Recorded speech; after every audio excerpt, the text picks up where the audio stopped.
আচ্ছা, লাইভ খেলাগুলো দেখার জন্য আপনাদের ফোনে থাকা যে কোনো একটি ব্রাউজার ওপেন করতে হবে। আমি এখানে ক্রোম ব্রাউজারটি ওপেন করছি।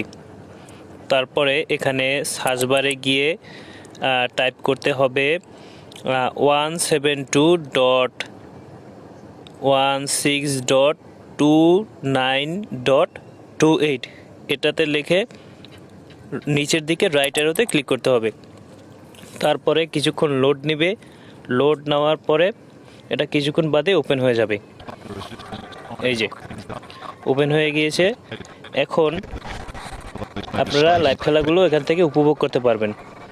আর এখান থেকে নিচের দিকে আপনার রাইট এবং লেফট অ্যারোতে ক্লিক করলে আপনারা চ্যানেলগুলো অনায়াসে পরিবর্তন করতে পারবেন। এখানে অনেকগুলো চ্যানেল আছে, আপনার মোবাইল বা কম্পিউটারে চ্যানেলগুলো আপনারা দেখতে পারবেন। ডেসক্রিপশন বক্সে লিঙ্ক দেওয়া থাকবে, চাইলে ওখান থেকেও সরাসরি খেলাগুলো দেখতে পারেন। ভিডিওটি পুরোপুরি দেখার জন্য ধন্যবাদ। আপনার দিনটি শুভ হোক।